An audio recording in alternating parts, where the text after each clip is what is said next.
Uh, Good morning, everybody. Welcome to day two of the National Scrabble Championships 2018. I'm here once again with Brett Smitheram, who's going to be doing my commentary all day. We've had quite a first day, haven't we?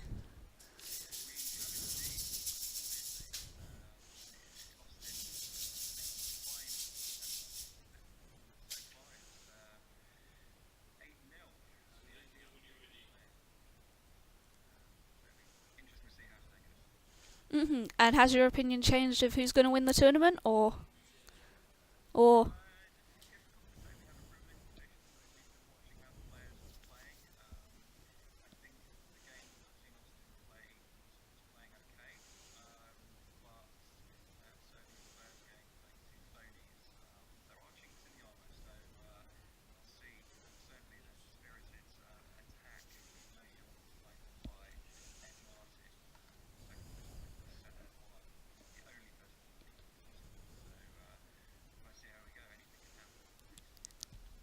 Okay, so as we could both see, the players are ready to play, so we're going to let them play, and I'm going to leave you to it.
Sorry, your commentary's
Okay, can you hear me now? That looks like it's working. Or is it? It looks like it's working now.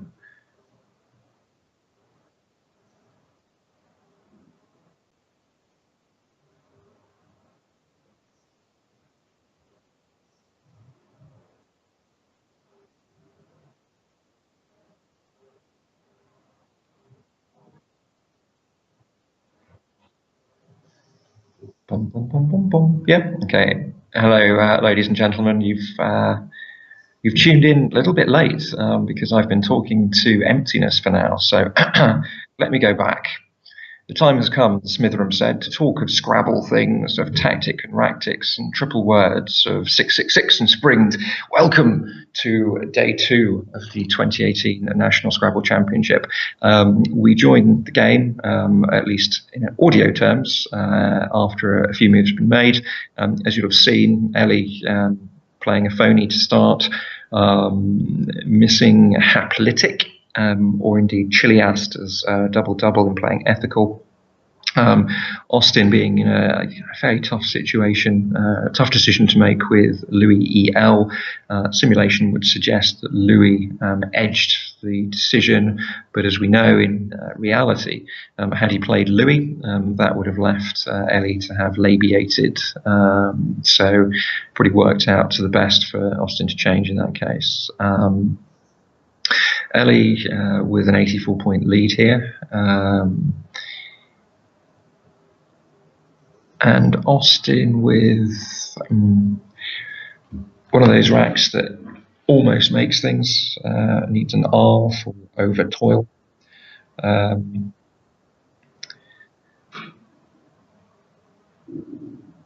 He's opted to play live do, which is totally makes total sense. He is 84 behind. He wants to create openings, give himself an opportunity to get back in the game.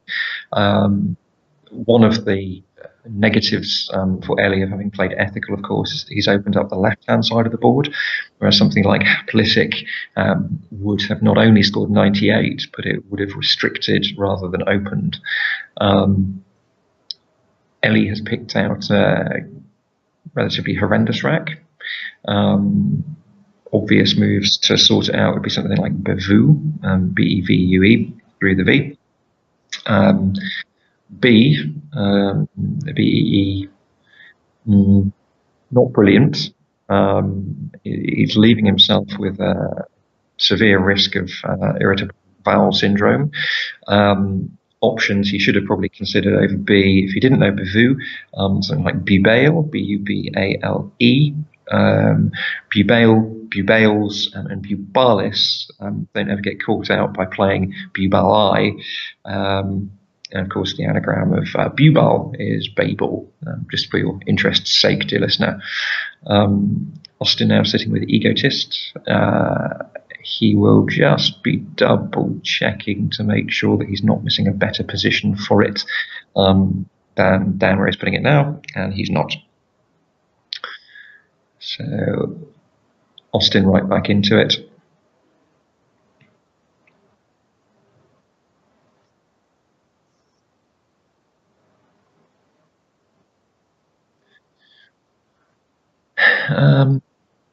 So Elie here with well, it's not really an almost rack. It doesn't make any eights I'm aware of.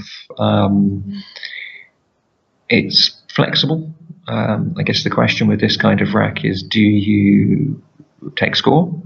So play something like unmeant, or do you dink off a couple of tiles, UNE or something somewhere, and fish for the bonus? Now, MANE is obviously going to combine very, very well with virtually all of the floaters that are on the board at the moment. But you probably wouldn't want to leave that T floating in that triple line. Having mentioned earlier on, or rather yesterday, that you shouldn't be overly scared of leaving triples. A T in that position is quite threatening. And where you have options such as unmeant, I think it's probably worth playing at this point.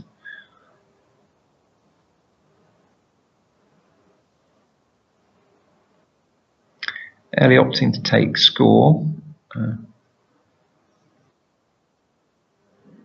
Can't really argue with that. With 36, it's a strong score. It takes out some of the threats over on the left-hand side.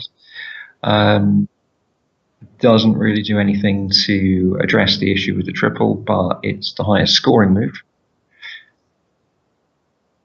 UN has the potential to go wrong, as any keep that has the U. Meanwhile, Austin struggling a little bit with what he's got. I mean, he's got an immediate resolution move of which he's setting up in his right now, which is pound, making emo underneath mean, or indeed just pounds and chins if he feels like it. The S could be useful for that OE hook on the right hand side, but he's only 47 behind at this stage.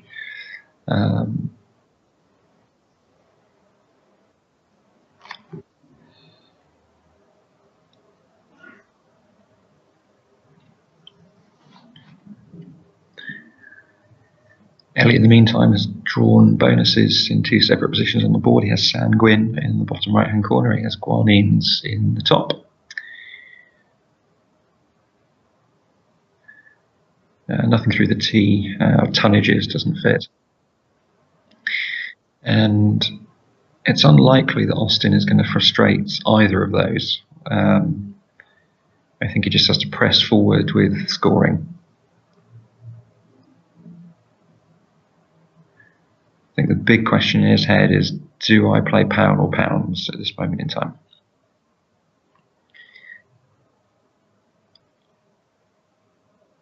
I think I would probably opt to play the S. It is so many more points. It gets you back in the lead. Yeah. He has actually underscored the play, though. He's announced it as 51. It scores 53. So from Austin's point of view, he thinks he's only 6. And Elie is challenging it by the look of it. Oh no, well actually no, he's not challenging it, he's correcting the score. Okay, yeah.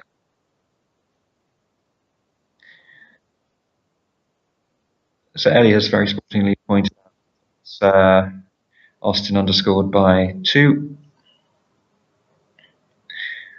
Certainly helpful because you don't want to get to a 1-point win at the end and then have a recount and find out the 1 point is.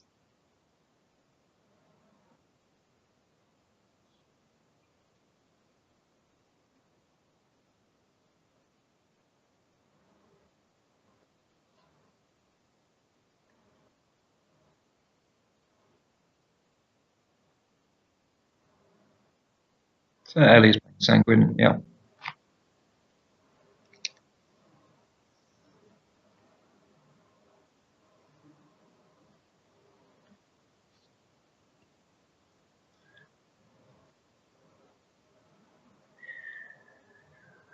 Just note the a couple of dangerous spots that he's opened with Sanguine, the potential for a 50-point play with the X underneath the E, the potential for a relatively cheap 40-point play with J or Z across the A of Sanguine.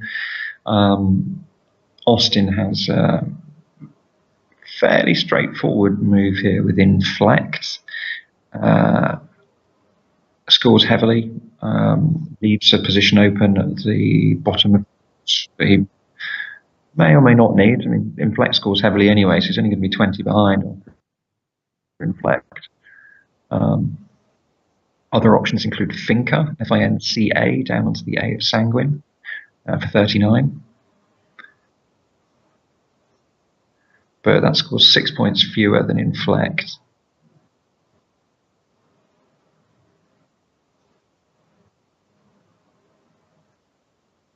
Not a lot to choose between the two, I would think.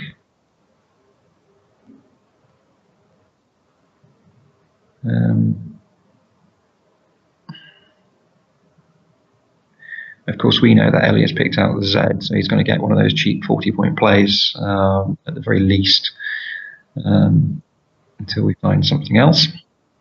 Austin played Inflect, which does indeed top the Shin.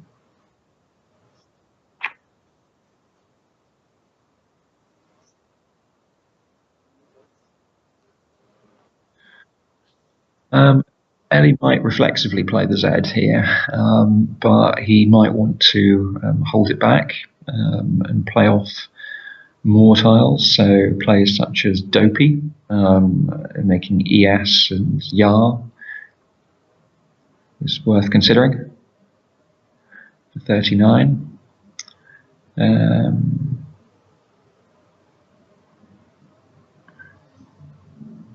I think certainly whatever he does, he'll be wanting to play something across the top of Sanguine. It's the most dangerous opening currently in terms of score. Another option actually, Sanguine takes a D, so he's got the option of playing something down there, Dozy. So Dopey, Dozy. Yaud, perhaps. Plenty of options.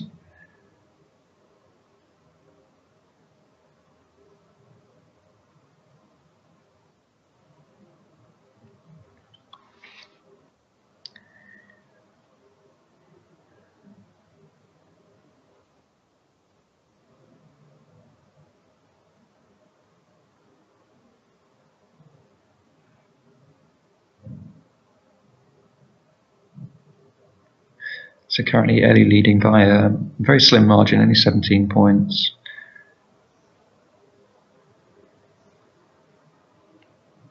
I wonder how important the knowledge of the hooks on Sanguine will become.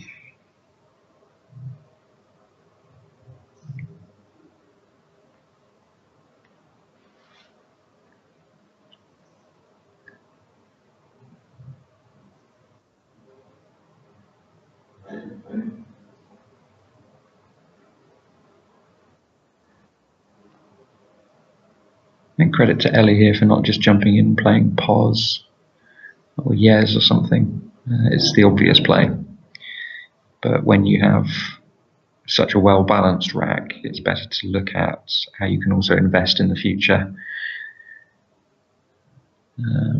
He can take a 45-point play now, but will he have a follow-up play in the next move? It's all well and good scoring 45, 50 now, but if your next move is going to score you 12, on average, you're going to lose out.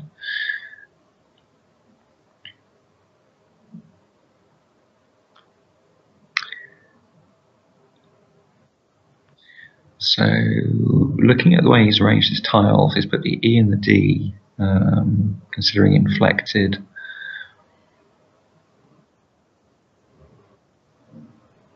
Not sure whether that's going to be the right move, because he's then creating another opening down that right-hand side. I mean, Dozy comes out significantly on top because it scores so heavily, 62. But the second choice actually is something I suggested, which was Yaud. Yaud from 0-1 down has the benefit of also setting up the Z in another position. So Elie's opted to play ED onto inflect. That suggests he doesn't know the hooks for Sanguine. Otherwise, he definitely would have played down there.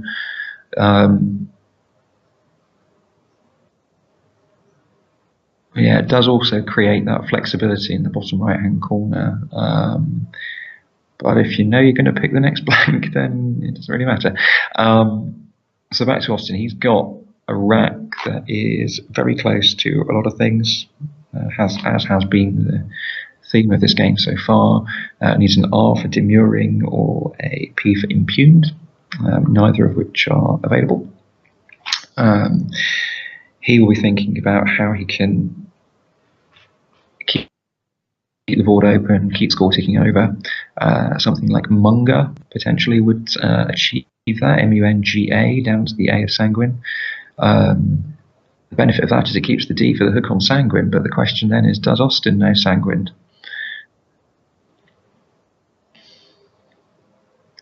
Austin may also be considering keeping the ING. Now, as a rule, dear listener, ING is not something you fish around with mid-game, unless you definitely have places to play an ING word. But in this situation, Austin has kept both the ING and the ED. Van, strong fish, It's a bit of a shame. It frustrates the hooks on Sanguine. Would suggest he doesn't know that Sanguine takes a D, but even if he did, that's a great move. Now Elie has Gyoza using the blank, should he wish, for 78 points.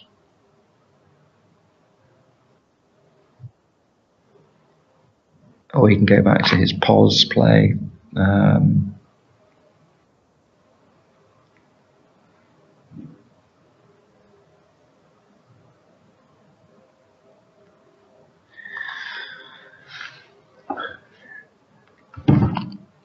If he wanted to be flash but ineffectual, he could play Baywop and burn the blank for no good reason.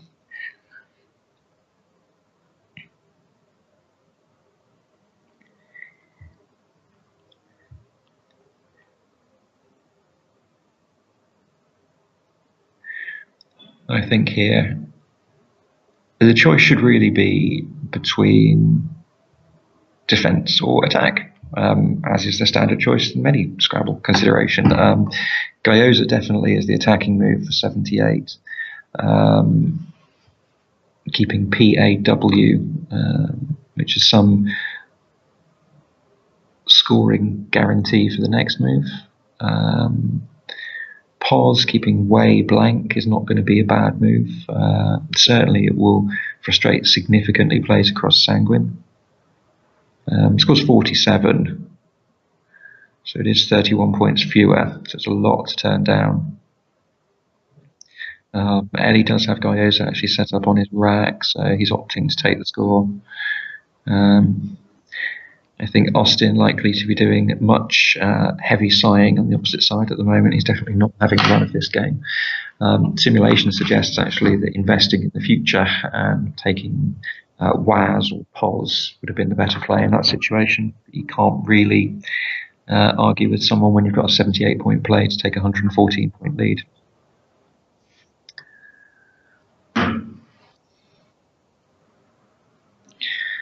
So Austin wishing that that blank had been an S for his dinghies, but there's nowhere to play.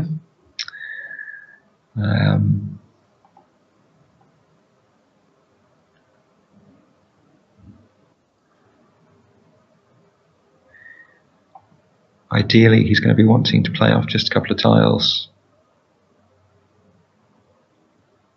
without ruining the openings.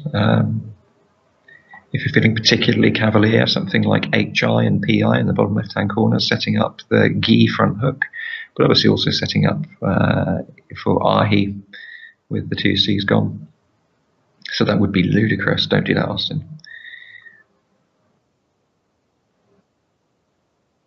Okay, Austin deciding to invest in the future by playing HID, keeping the G.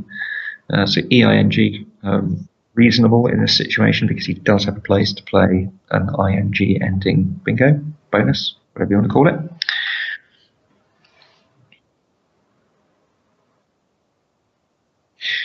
Elie has a bonus playware through the Y of Gyoza.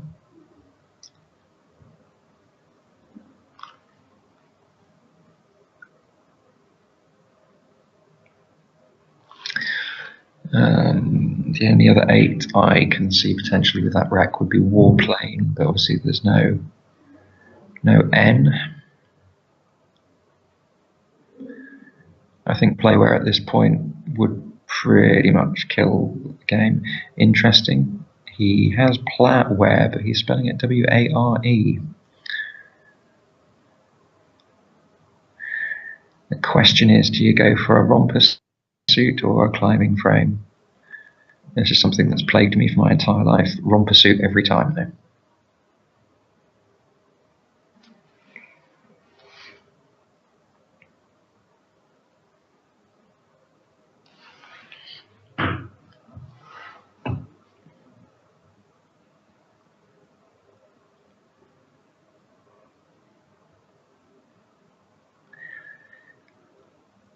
So if Elie doesn't see the bonus, what should he be thinking?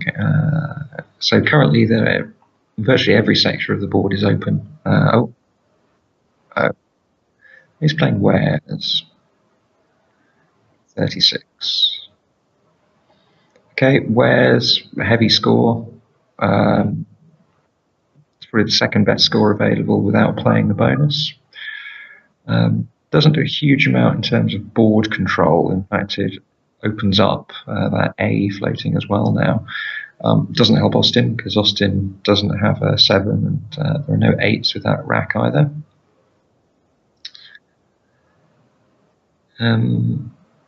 So potentially we're back into that awful cycle where you're just dinking off a couple of tiles, which is really frustrating. Because you just want to get on with it. You want to turn over some tiles, get some score. Elie does have 2 8s with the right floaters, uprootal and europodal, but he doesn't have those floaters this time.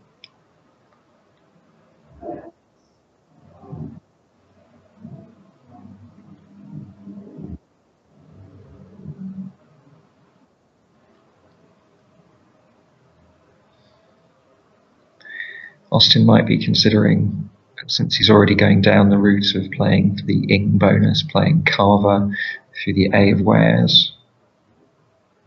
It does preserve the G at the top and the Y to an extent, although a Y earlier in the word is less likely to be of use.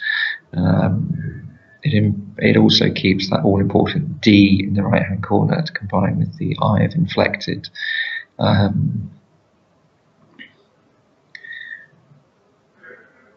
At the moment, if I was Elie, I would be prioritising in order, blocking the I position across onto inflected, the GY of Gyoza, and simultaneously the D of inflected and plays down from VUM with the S. The reason for that, most people will easily spot at this level the 7-letter word on their rack if they have one, so make them have to work with something else. So don't give them an easy place to plonk down their 7 tiles, so take out the I first. Then take out the most flexible floaters, and then take out the position where they have to have a letter in a specific position. So with inflected, they have to have a D in 8th. With VUMs, they have to have an S in first. It's all about restricting your opponent's options.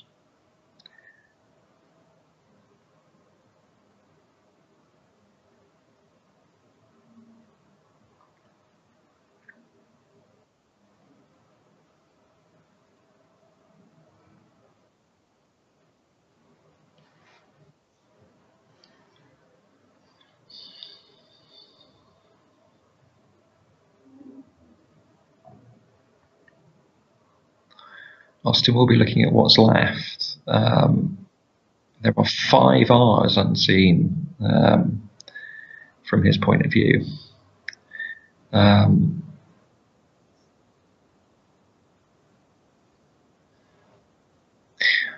have considered aches down the sides of Gyoza.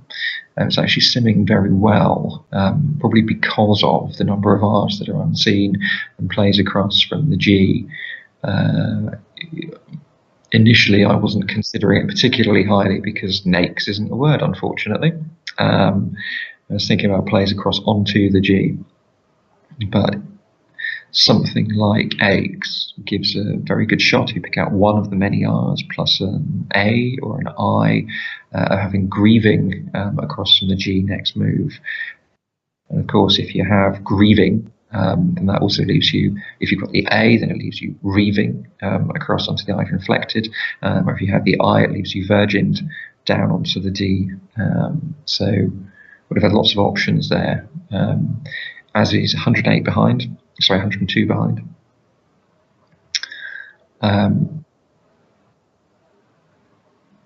He has been incredibly unlucky in that situation not to pick out one of the many R's unseen from his point of view. And when you're going for a bonus, it's very, very easy to pick out J's, X's and Z's.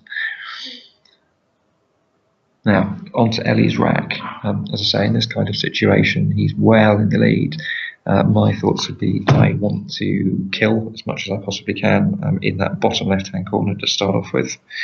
From a balancing point of view, something like Pulao, P-U-L-A-O, across the top of inflected, might be worth a look, but let's not forget that there are still some very high-scoring tiles out. So in this case, Pulao would likely be met with Jingo. And while Elie does have a comfortable lead, he doesn't want to be in a situation where Austin gets back within 40 and there are these three openings still available. Another option not to create the opening could be Aloo, simply A-L-O-O, across the top of inflected.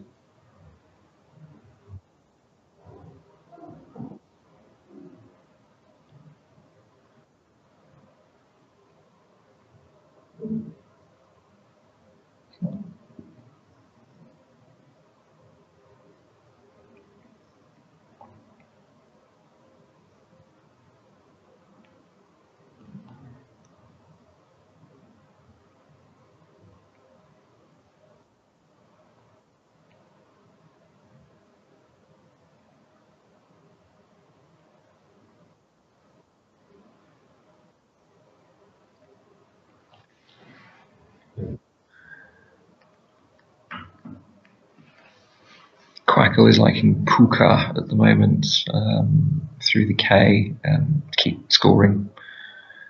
I'm not sure I like that. Creating another position down through the P.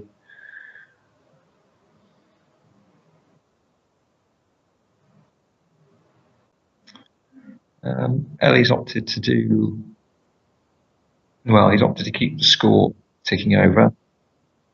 Hasn't done a lot about the threats on the board at the moment. So it does give Austin a little bit of time to sort his rack out. Personally, I favour slightly more defence at that stage, in case you haven't noticed.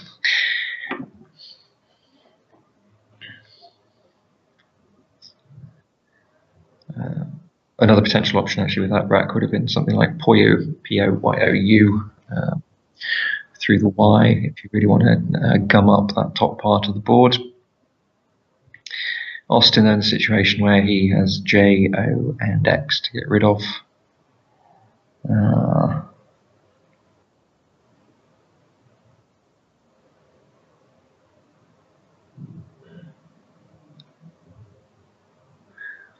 Not easy without slowing down your own scoring potential. I mean, the obvious play which he's got set up there is Jog across the top of Raku, 31. That will still leave him the best part of 100 points behind.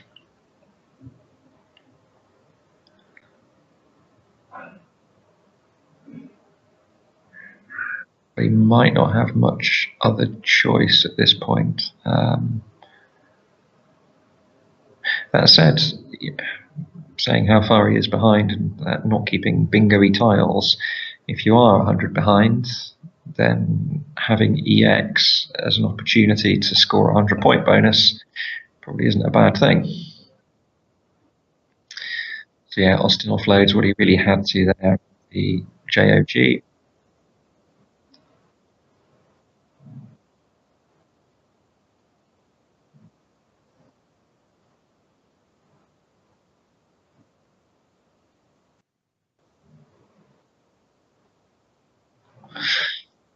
Elie has,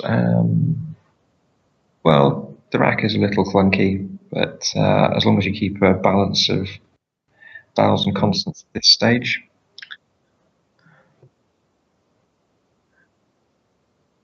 Okay, he's played Pry. So Elie opting to just keep scoring at this point. I think so from his point of view, I think there are 9 tiles unseen. not 9 in the bag, sorry, 16 unseen. His only concern is going to be that Austin bingos twice, which is unlikely. However, there are some quite bonusy tiles unseen, so it's not out of the question.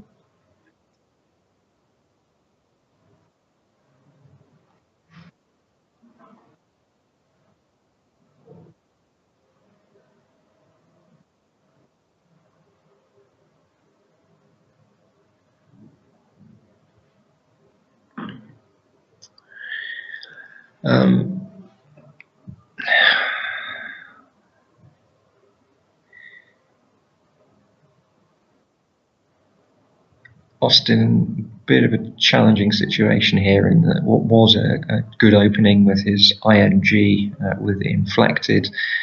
He now has a lot of tiles that don't hook the I. The Y will tend towards the end of the words.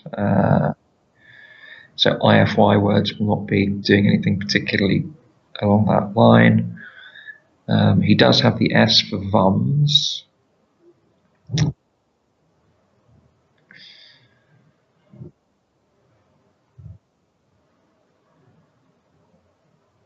But the question is, what can he do to keep his score ticking over and give himself a great chance at a big play? I mean, something like Fax would give him a shot with 3 R's and 2 T's unseen of Cintery and VUMs.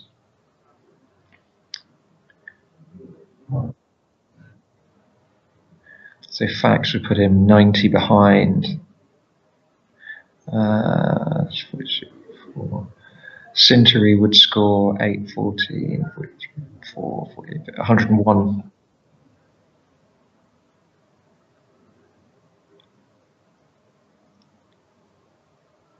So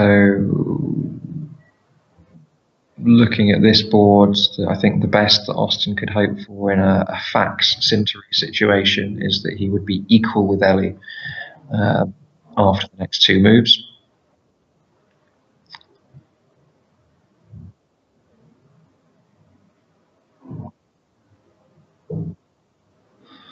He's lined up the tiles to think about playing Ixnay through the A of Carver. The benefit being that it will create another bonus position through the I. However, I think he needs to score more at this stage. In fact, it's only 4 points more, but it is 4 points more.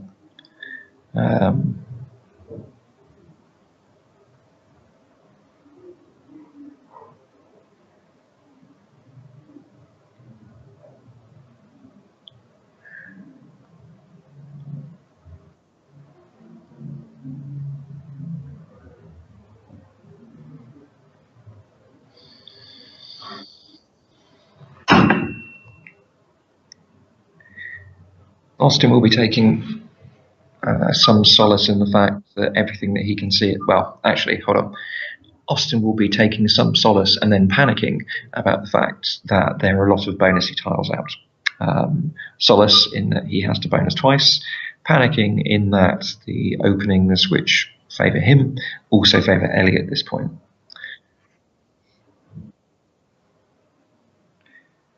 But this is one of those great positions where you just relax, because if Elie does have a bonus, you're going to lose anyway, and you're going to lose heavily, so you can't do anything about it. From our point of view, we happen to know that the bag is rather vowel heavy.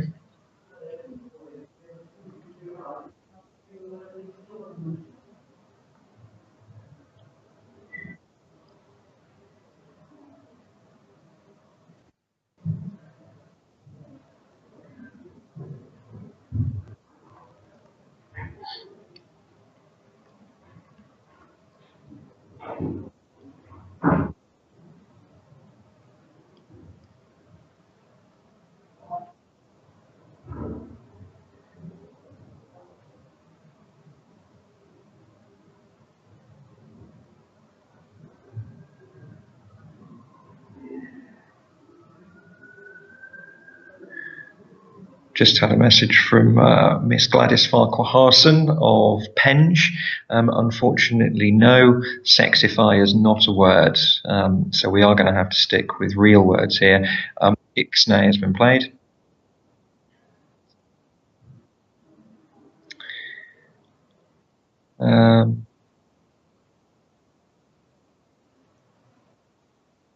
It's okay. Fixes would have been reasonable as well. I mean, it's coming top of the sim, making sanguine, but really that just blows everything. Takes out the G at the top, takes out the S from Vum. I'm not sure he would have come back had he played that.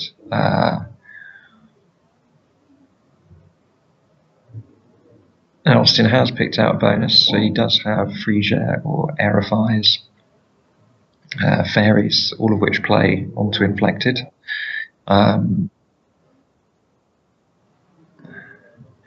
Elie opting to continue scoring, undoubling everything. Doing nothing to stop Austin from playing his bonus. And ideally, Austin wouldn't want to play his bonus into the place that he has to. It is the most flexible opening, so he'd like to be able to play elsewhere, but sadly he has to play in the bottom left-hand corner. Nothing else fits. The only bonus with the D is Federes. The only bonus with the G is Fegaries. As you can tell, that helped me with my anagramming. Just change around a letter in the same position. The question now for Austin is, what do I want to leave in 7th position for a 9 timer? Given how much lovely stuff is still left out. And it's not great. The bag is not looking great, so there are 3 tiles in the bag, so Austin is definitely going to lose this one, sadly. We have E, U, D in the bag. Austin is possibly thinking at the moment about passing up this bonus, and he's trying to work out, is there any way that I can score heavily enough with any pickup at all in order to get back into this game? The answer, I'm afraid, dear listener, is no.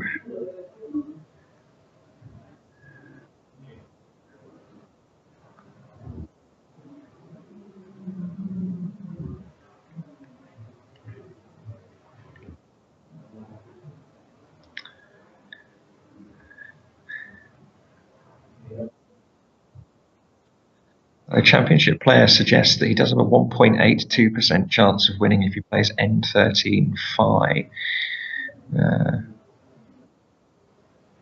23. But not quite sure how that would pan out ultimately. Frisia has been played, which is a definite loss.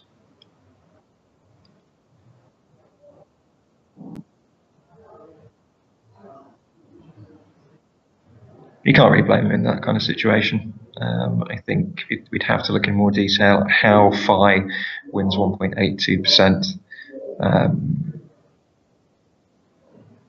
I'm struggling to see, particularly given the tiles that were actually in the bag. Elie just going through the motions, playing out as the highest score. And a bit of a weird game, really.